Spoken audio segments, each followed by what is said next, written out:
이번 방콕 여행의 목표는 마사지이다. 때문에 월, 화, 수, 목 하루에 한 번씩 마사지 스케줄을 잡았다.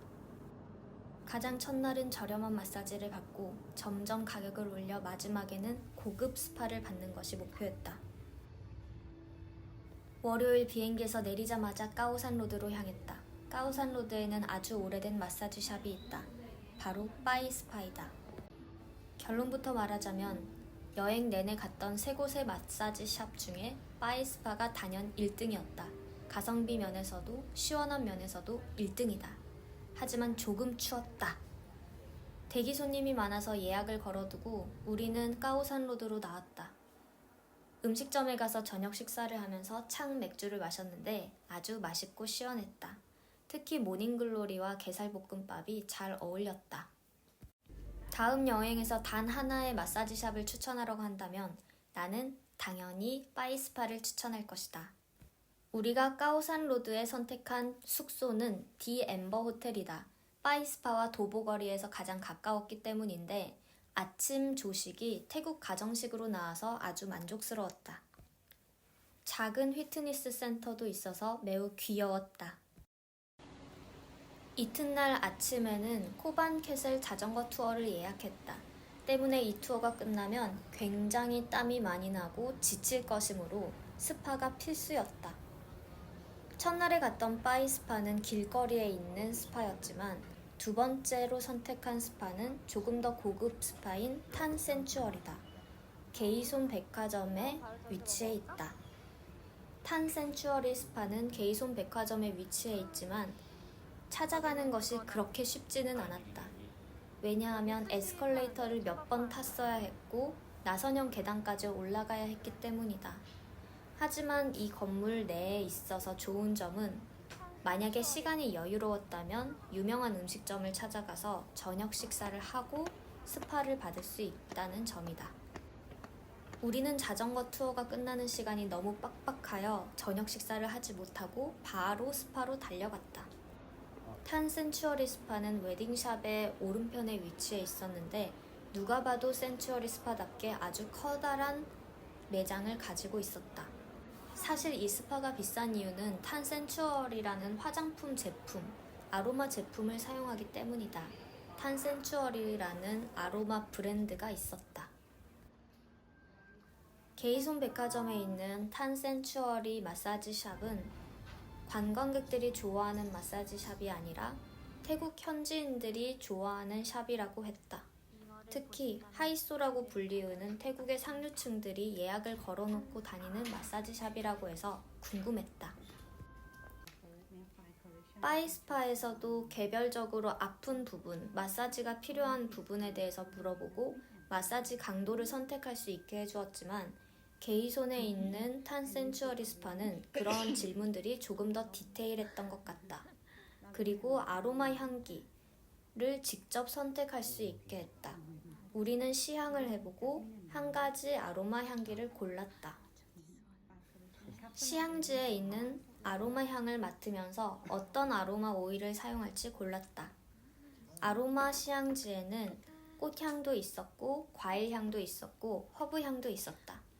그 중에 호빵맨과 나는 노란색 딱지가 붙은 허브향을 골랐다. 왜냐하면 이걸 설명해 주실 때 이 향이 스트레스 완화에 도움이 된다고 했기 때문이다. 향을 고르고 난 뒤에 물 한 잔을 받았다. 호빵맨을 놀리기 위해 박하사탕인 척을 하려고 했지만 똑똑한 호빵맨은 이것이 물티슈임을 직감했다. 물티슈가 불어나는 장면은 왜인지 모르게 재미있다. 자전거를 타고 바로 왔던 터라 물티슈로 손만 닦았는데도 시원하고 개운했다. 마사지 샵에서 준 슬리퍼로 갈아 신고 우리는 직원을 따라서 이동했다.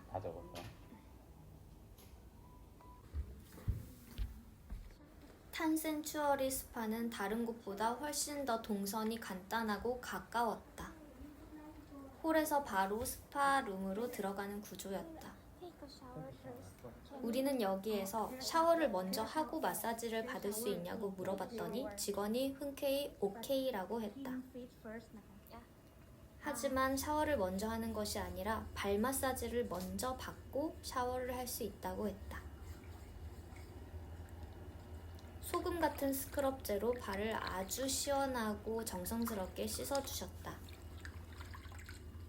하지만 결론부터 이야기하자면 다음번에는 탄센추어리를 방문하지 않을 것 같다. 왜냐하면 가격이 매우 비싼 데 비해 바이스파보다도 덜 시원했기 때문이다. 물론 사용하는 오일은 매우 고급 오일이었지만 우리는 그것을 딱히 느낄 수 없었다.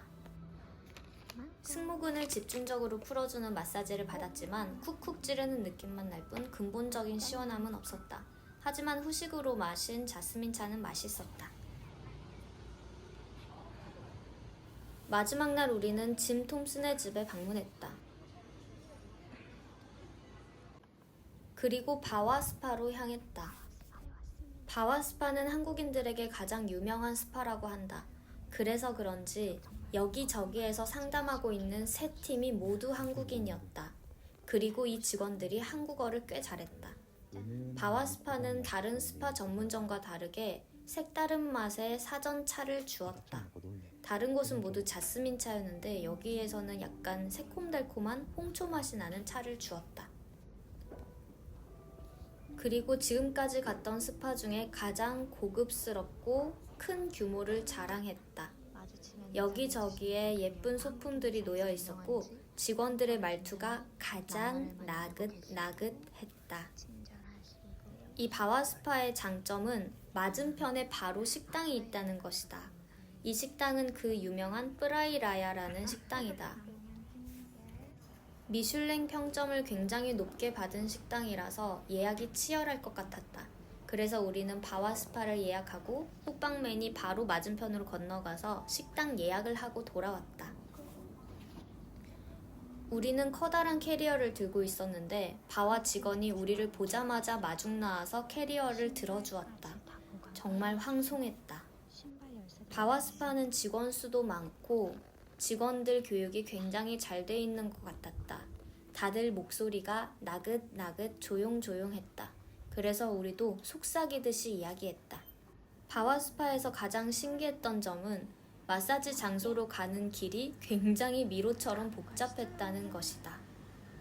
가운데 있는 중앙 정원을 지나서 비밀의 문을 열고 열면 우리가 마사지 받을 개인 룸이 나왔다. 결론부터 이야기하자면 바와스파는 친절함 빼면 시체이다. 말 그대로 친절함밖에 없었다.